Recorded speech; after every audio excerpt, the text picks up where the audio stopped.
The night air of February 3rd, 1959 hung heavy and cold over Clear Lake, Iowa.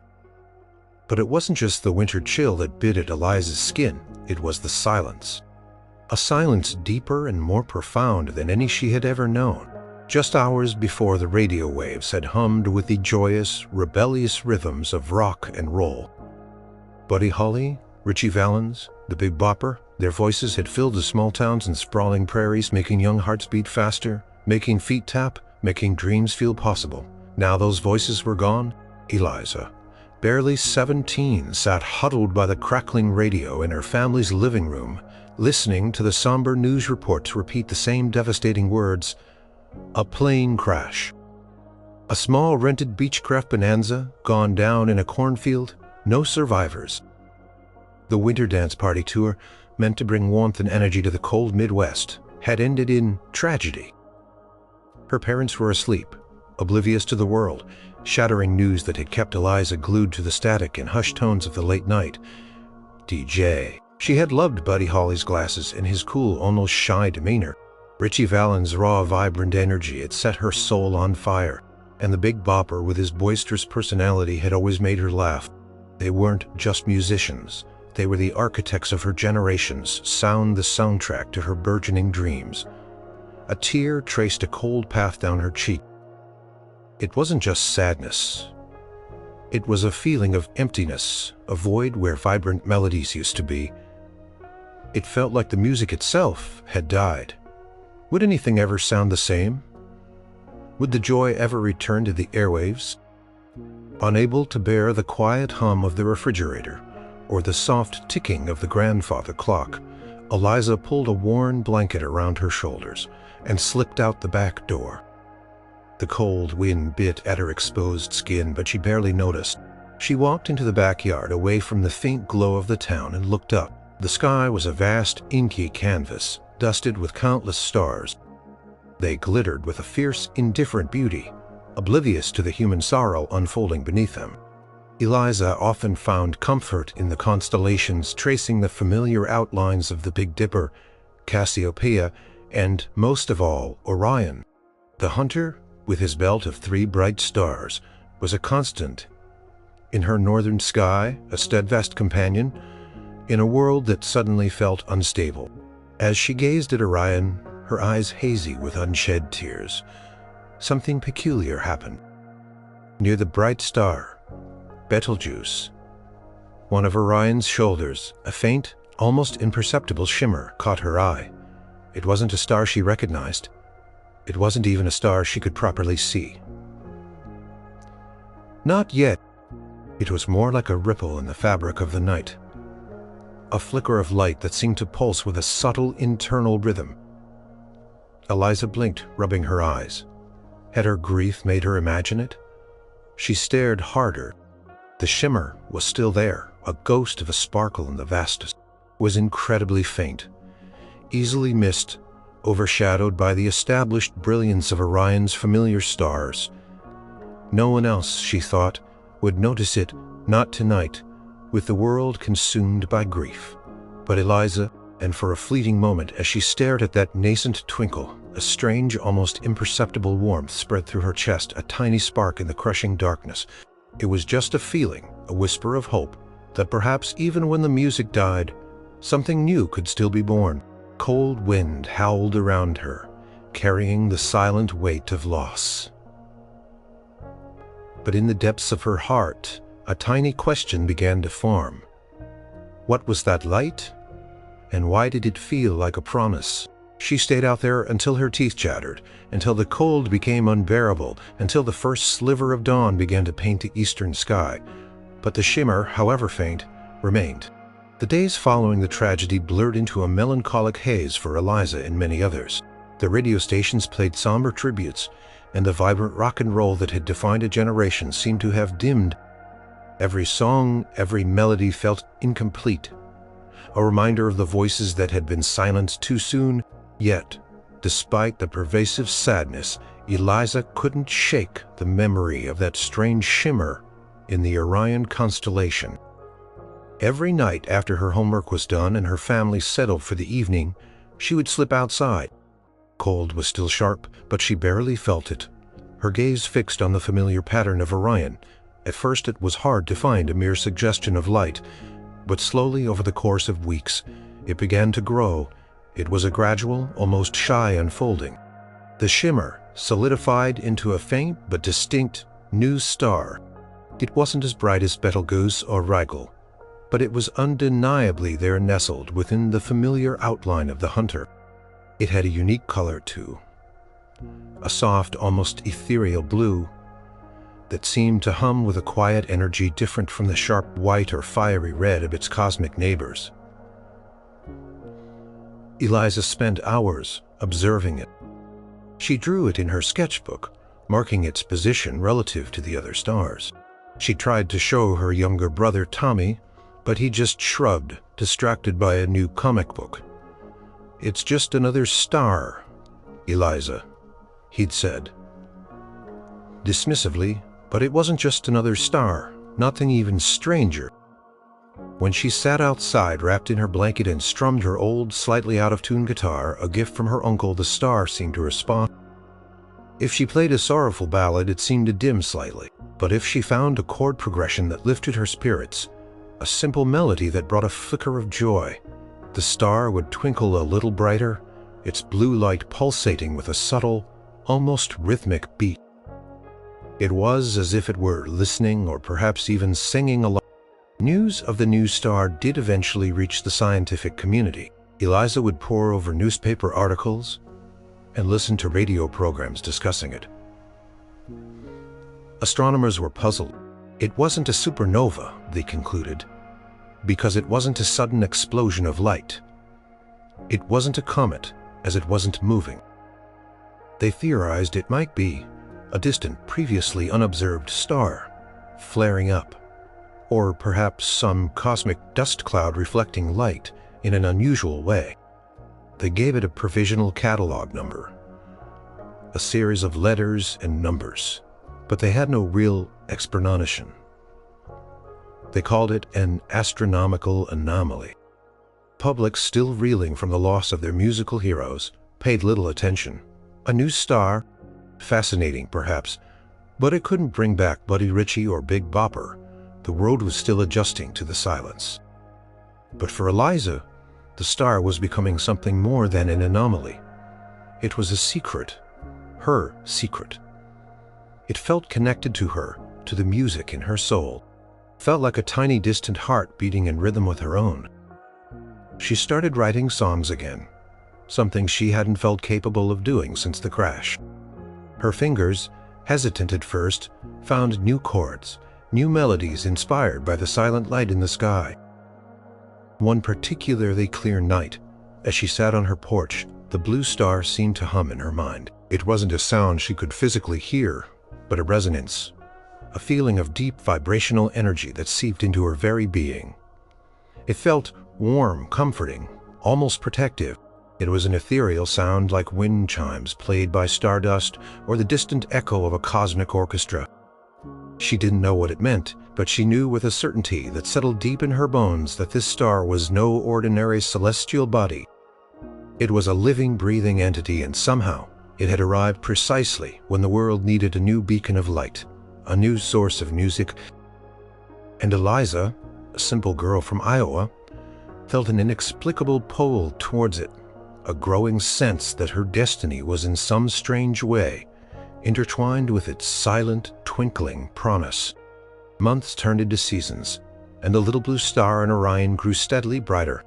It was no longer just an anomaly in astronomical journals.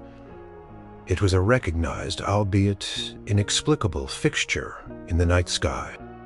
Amateur stargazers, and even some professional observatories, had begun to name it unofficially, using various poetic or scientific designations. But to Eliza, it remained the star.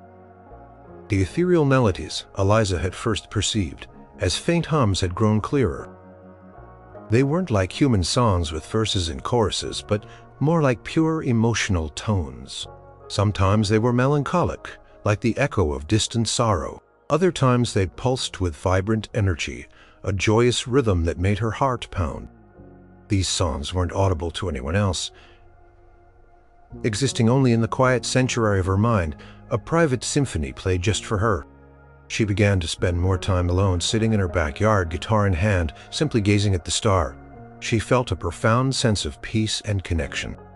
It was as if the star was a wellspring of creative energy, a muse made of light. Her own music, which had been simple and amateurish before, began to deepen, becoming richer, more complex, imbued with a soulful quality she hadn't known she possessed. She found herself improvising melodies that felt ancient and new at the same time, her fingers moving over the fretboard with an intuitive grace. One evening, as the summer cicadas hummed their nightly chorus, Eliza was lost in meditation. Her eyes closed, focusing entirely on the star's presence in her mind. The blue light pulsed behind her eyelids, and the ethereal music swelled, and then amidst the shimmering notes, a word formed. It wasn't spoken aloud, not with human vocal cords, but it resonated in her very being. Presley. Eliza's eyes flew open. "Presley," she whispered into the night. It couldn't be Elvis. Presley was already the king. He was alive, famous, adored. Why would a new star born from the silence of fallen heroes be named after him? She shook her head, trying to dismiss it. Maybe she was just tired. Maybe her mind was playing tricks on her, pulling a famous name from her subconscious. But the feeling lingered, a quiet certainty that the name was connected to the star. Over the next few weeks, the whisper of the name became stronger, more insistent. Every time she connected with the star, every time its melodies filled her mind, the name Presley echoed with it. It wasn't an instruction or a declaration, but an intrinsic part of the star's identity.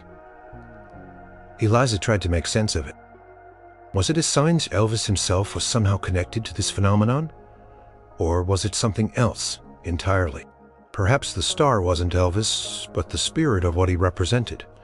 The raw power, the charisma, the revolutionary energy of rock and roll.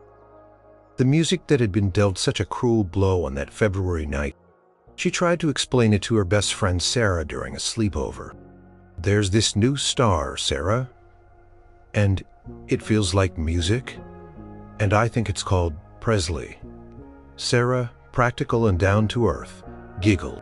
"You've been reading too many science fiction books, Eliza. Or maybe you're just heartbroken about Buddy Holly. It's probably just a coincidence, a name your brain picked out." Eliza knew she sounded crazy. Who would believe that a star could communicate, or that it had a name, let alone a famous one? She retreated further into herself, guarding her secret like a precious jewel, but the connection, far from weakening, only grew stronger.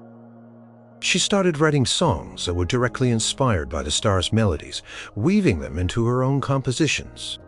Her music became a unique blend, familiar rock and roll rhythms, but with an otherworldly quality, a shimmering, almost cosmic sound that was distinctly hers. She didn't consciously try to imitate Elvis.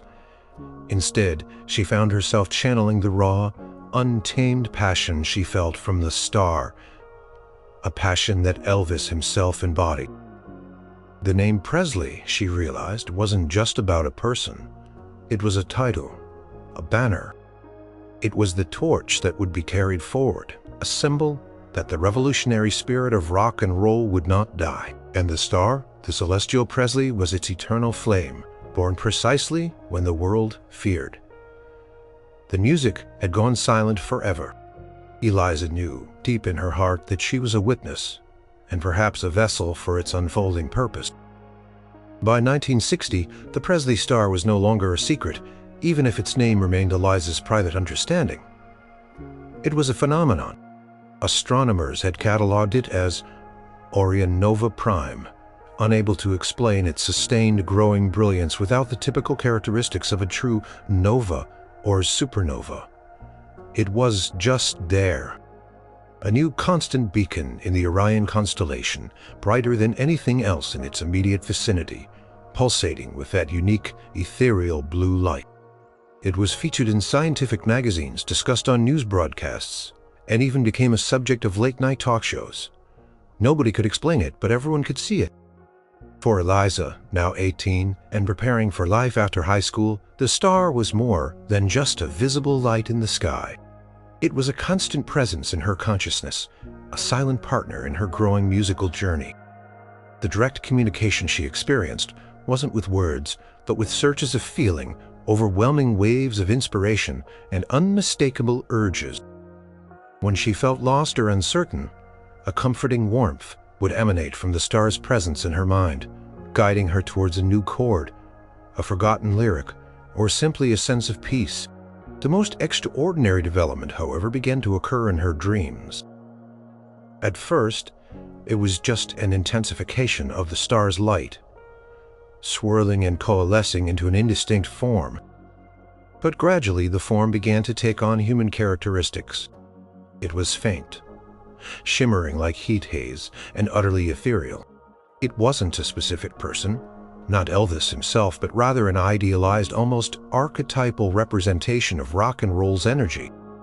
It had the powerful presence, the fluid movements, and the indefinable charisma that Elvis embodied.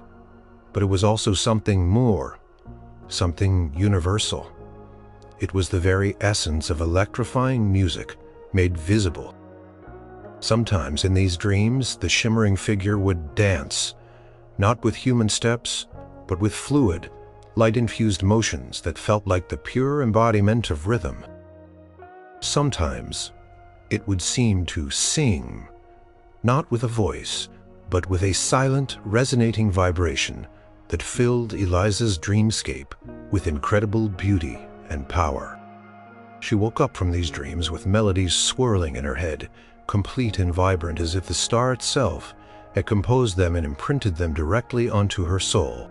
She started carrying a small notebook everywhere, jotting down these dream-inspired melodies and lyrics. Her songs were becoming increasingly sophisticated, blending the raw energy of rock and roll with a melodic complexity and emotional depth that was rare for a young artist. She wasn't trying to be like anyone else. She was simply channeling what she felt from the star. Eliza noticed subtle changes in the world around her too. People seemed more open to new sounds. New bands were emerging, experimenting with different styles, pushing the boundaries of what music could be. It wasn't a direct, obvious link, but it felt as though the star's energy was subtly influencing the collective unconscious, sowing seeds of creativity. Small, unexplainable acts of musical inspiration were happening. A struggling blues guitarist suddenly found a ground-ringing riff. A shy folk singer discovered a powerful new vocal range. Classical composer felt compelled to incorporate rhythmic elements into his symphonies. She thought about telling anyone, about the shimmering figure in her dreams, or the direct communication she felt, but the memory of Sarah's skeptical face held her back. This was too sacred, too personal. One night, as she played her guitar, a new melody flowing effortlessly from her fingertips, she looked up at the Presley star. It seemed to pulse with a comforting warmth, and for the first time, Eliza felt a clear, undeniable sense of purpose. The star wasn't just an anomaly. It was a catalyst. It was a response to the great silence, a reignition of the musical spirit that had seemed to die. And Eliza, through her music, was meant to be a part of its unfolding story, a conduit for its silent, living song, bringing its ethereal beauty to the world, one note at a time. The spark of life she sensed wasn't just in the star, it was igniting within her too. The early 1960s roared to life, vibrant and tumultuous. The world was changing, and so was music. The sound of rock and roll, though initially stunned by the 1959 tragedy, was evolving, splintering into new genres, finding new voices. Through it all, the Presley star remained a steadfast blue light in Orion, a constant in Eliza's life. She was now in her early 20s, pursuing music seriously, playing in coffee shops and small clubs, her unique sound slowly gaining a local following. She had come to understand the star's purpose with greater clarity. It wasn't Elvis himself reincarnated or somehow dwelling in the cosmos. Instead, it was the embodiment of the very spirit of rock and roll, the audacious, soul-stirring energy that had seemed to vanish with Buddy Ritchie and Big Bopper. It was a cosmic response, a promise that music would never truly die. The star, she realized, was a vessel for that untamed spirit, drawing its essence from the enduring legacy of the king himself, a tribute and a continuation, all at once. Driven by an insatiable curiosity and the subtle nudges from the star, Eliza delved into research. She spent countless hours in libraries, poring over ancient texts, astronomical charts, and mythological tales. She read about star worship, about celestial bodies influencing human fate, about the concept of cosmic energy and universal consciousness. She searched for any historical precedent, any cultural belief that mirrored her experience, but found nothing that quite fit. Her connection was unique, personal, and profoundly mysterious. Yet, as she continued to explore, she began to notice patterns. Certain ancient cultures spoke of singing stars or celestial music. Indigenous myths often attributed creative inspiration to the stars. While these weren't direct parallels, they validated her feeling that there was a deeper, mystical connection between the cosmos and human creativity. She also started looking for others. Were there other musicians, other artists who felt this peculiar pull from the Presley star? She never spoke of the specific name or the direct communication, but she'd ask subtle questions. Do you ever feel like your music comes from somewhere else? Or does the night sky ever inspire you in an unusual way? Most people gave her blank stares or chuckled, attributing her questions to artistic eccentricity. However, sometimes a flicker of understanding would cross someone's face. A jazz trumpeter confessed he often felt guided by something unseen when improvising. A painter spoke of color singing to him from the void. These were fleeting moments, not enough for a true collaboration or shared understanding, but they reassured Eliza that she wasn't entirely alone in sensing the unseen currents. The star's influence was becoming more pronounced, manifesting in subtle ways across the globe. Eliza heard it in new songs on the radio, a guitar riff that seemed to echo one of the star's dream melodies, a vocal improvisation that carried that familiar, ethereal resonance.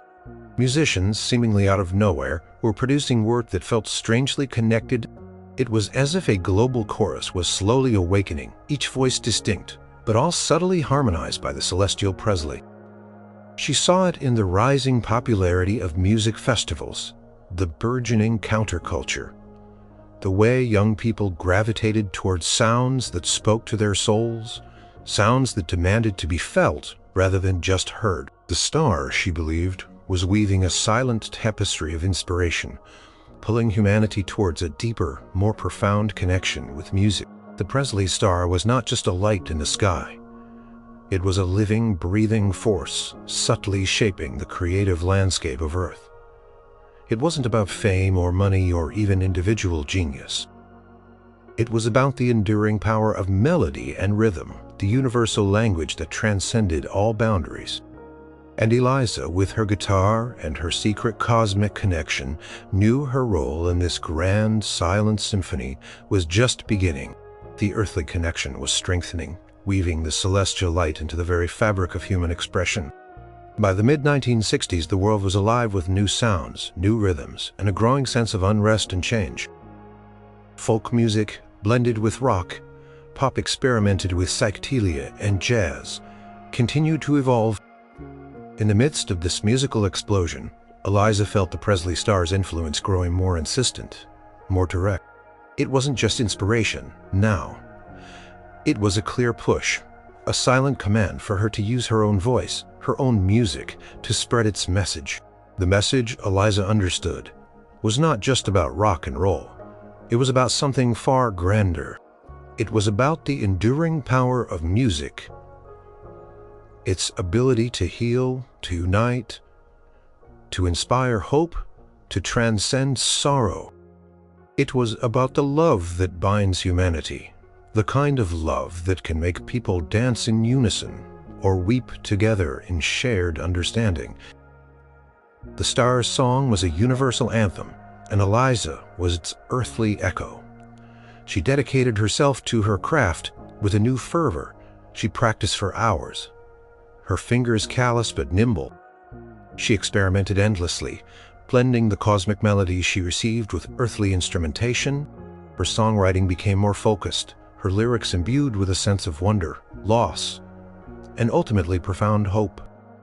She sang about stars and silence, about the universal language of sound, about the connection between hearts. She never spoke explicitly of the star or its name-fearing ridicule, but she always wove subtle references into her lyrics, metaphors of light and cosmic harmony. Her music wasn't a copy of 50s rock and roll, though it retained that foundational energy. It was something entirely new. It had the raw power and rebellious spirit, but also a shimmering, ethereal quality, a depth that hinted at something beyond the earthly. Her guitar solos weren't just fast or intricate.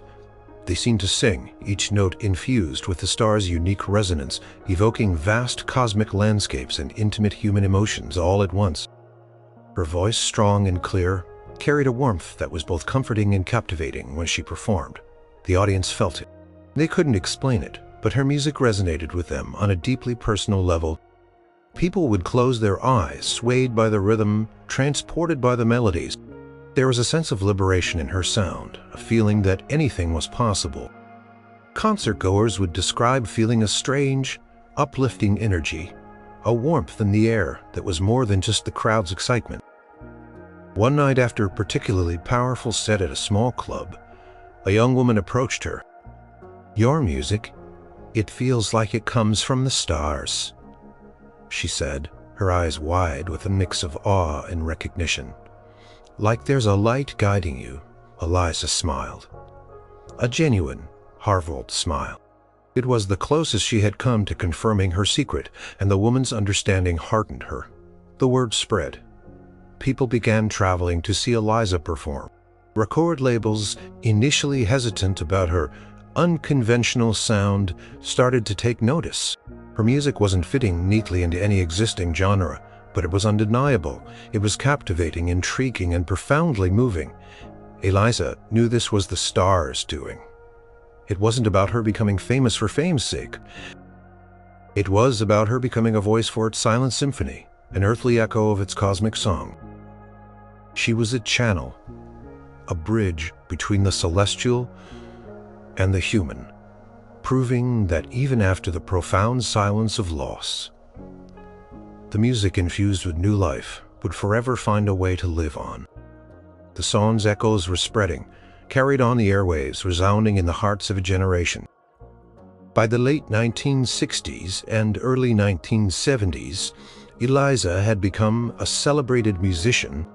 Her albums topped the charts, and her concerts sold out stadiums. She was known not just for her unique sound, but for the almost spiritual experience of her live performances. Fans would often describe a feeling of profound connection, an inexplicable joy, and a sense that they were part of something larger than themselves. She never explicitly spoke about the Presley star in interviews, but her stage sets often featured ethereal blue lighting or projected images of the Orion constellation. She wore jewelry, subtly shaped like stars, and her album art frequently incorporated celestial motifs. Those who followed her closely understood these subtle hints, feeling a kinship with her unspoken message. She'd speak about inspiration, about the universal language of music, about listening to the quiet whispers of the soul, and about the power of connection. What Eliza perceived as the unseen chorus of the Presley star's influence was undeniable.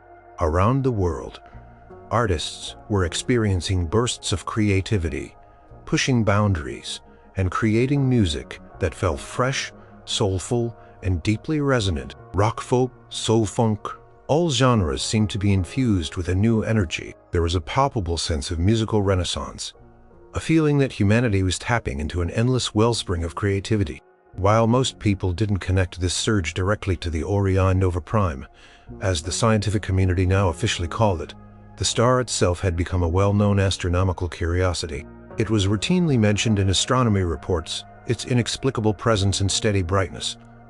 A constant puzzle. Some scientists even suggested it might be a new type of stellar phenomenon, a living star that defied conventional physics. Of course, they spoke of it in purely scientific terms, unaware of its true, deeper purpose. But for Eliza and a growing number of sensitive souls, the star's power was clear.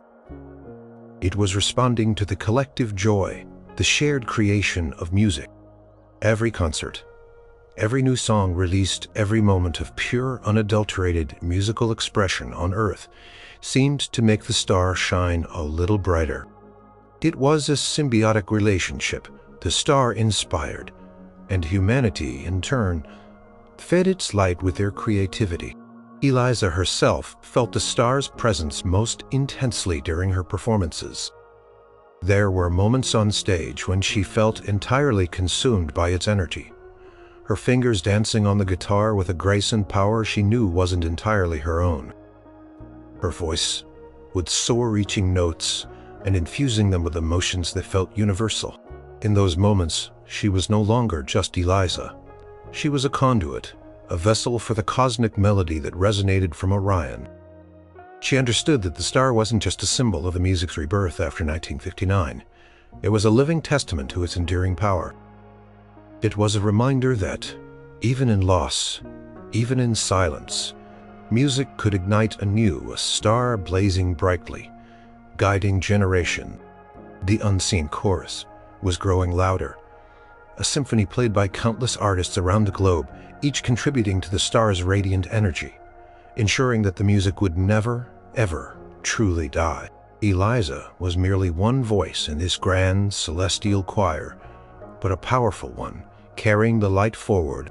As the mid-1970s arrived, the world began to witness a bittersweet parallel.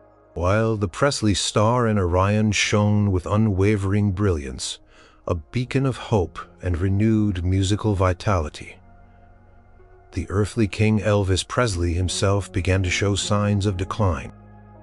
News reports spoke of his health struggles, his increasing isolation, and the toll his incredible fame had taken on him. The vibrant, rebellious energy that had defined him seemed to be fading, dimming like a magnificent but weary earthly star. This development weighed heavily on Eliza. She had always understood that the celestial Presley was not a replacement for the human Elvis, but an embodiment of the spirit. He unleashed the joy, the passion, the rebellious soul of rock and roll. Now, as the original king's earthly presence seemed to wane, Eliza felt a renewed urgency from the star. Its message was clear.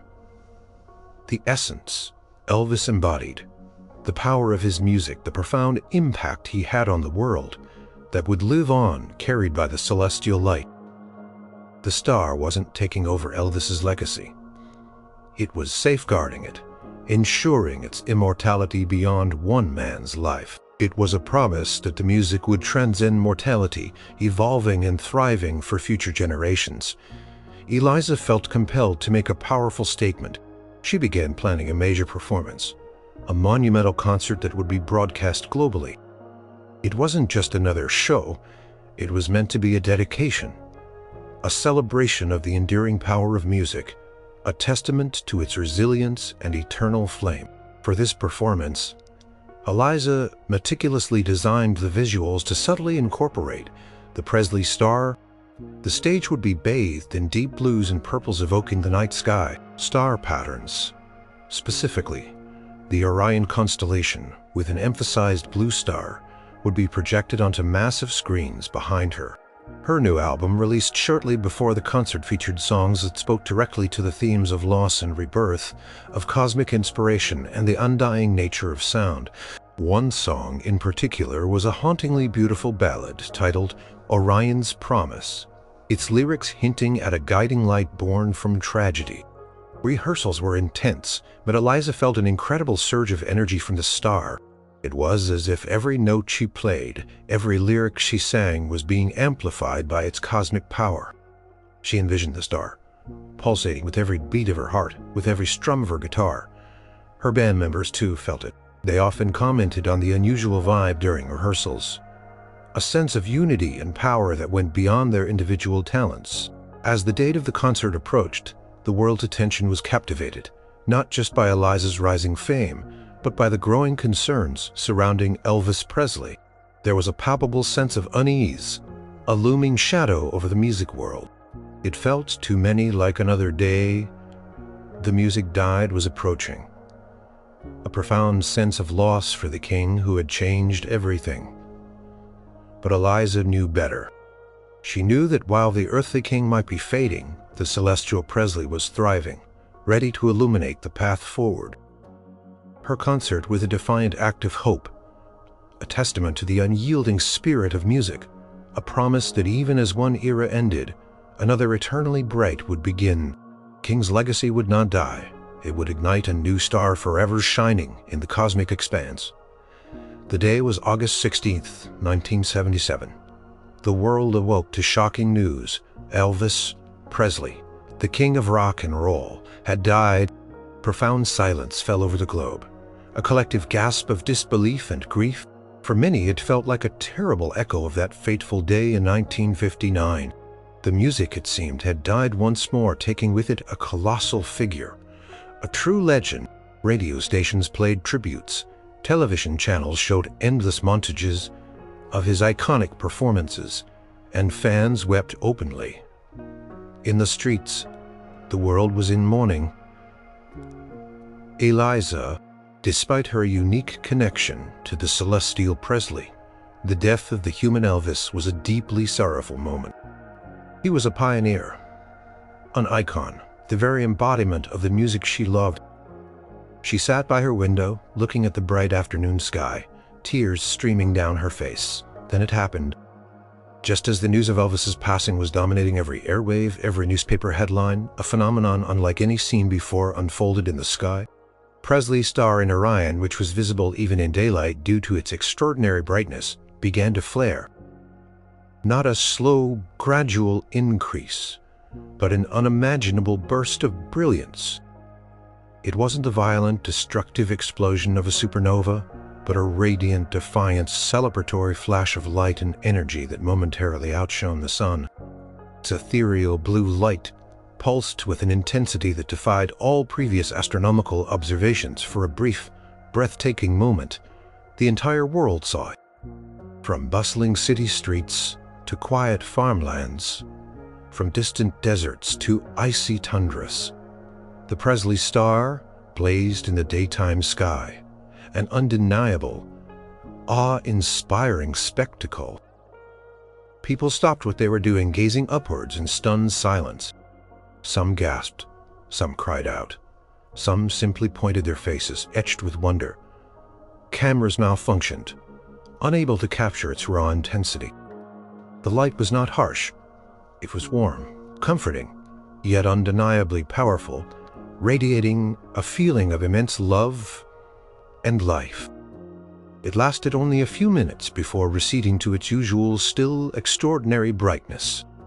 But for that fleeting interval, the world was united, not just in grief, but in witnessing an undeniable celestial event.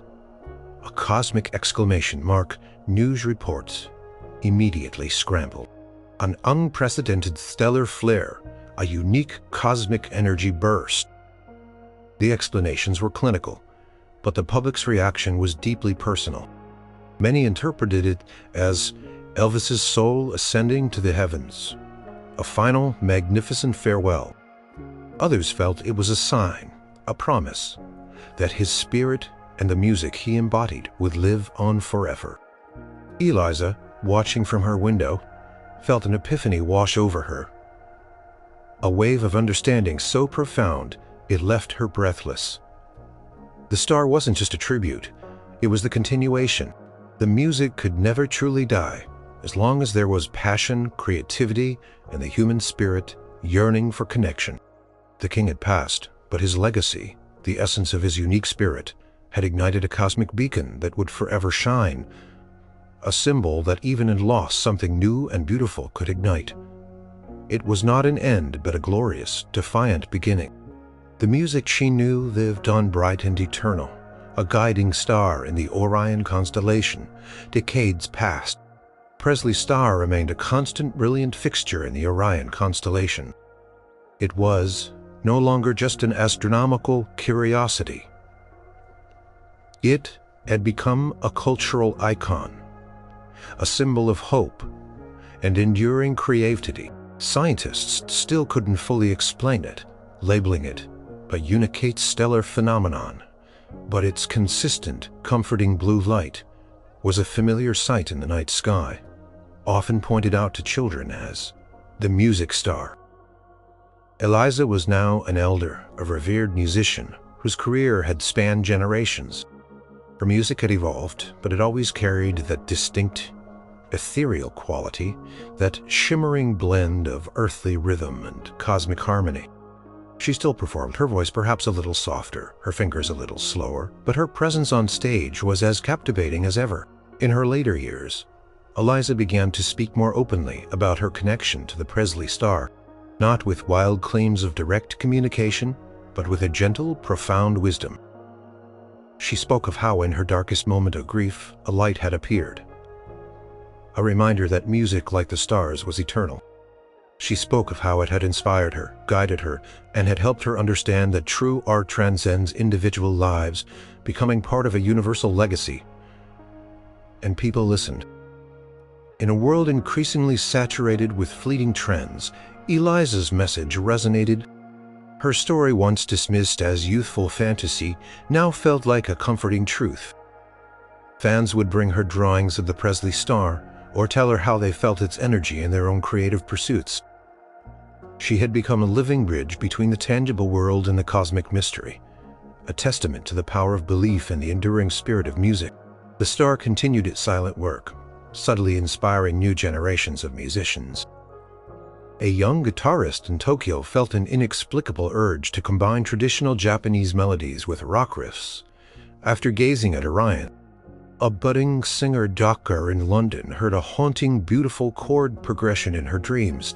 After a night spent under the star-strewn sky, a new wave of genres emerged, each carrying a subtle echo of the Presley star's influence, a testament to its unseen chorus. Eliza would often sit outside on clear nights, wrapped in a blanket, looking up at her star. It shone with a steady, unwavering light, a comforting presence. It was a beacon that reminded humanity that even in loss something new and beautiful can ignite, that the spirit of those who changed the world like Buddy, Ritchie, Big Bopper, and Elvis does not simply disappear. It transcends, transforms, and illuminates the path for those who follow. The day the music died had been a day of profound silence, but from that silence, a new star, Presley, had ignited in Orion, ensuring that the music, in all its forms, would never truly cease. It was an endless, ever-evolving symphony, playing across the cosmos, guided by a singular, heartwarming light. And Eliza, who had witnessed its birth and championed its message, knew that as long as there were hearts to listen and hands to play, the music would live on forever, guided by that celestial spark.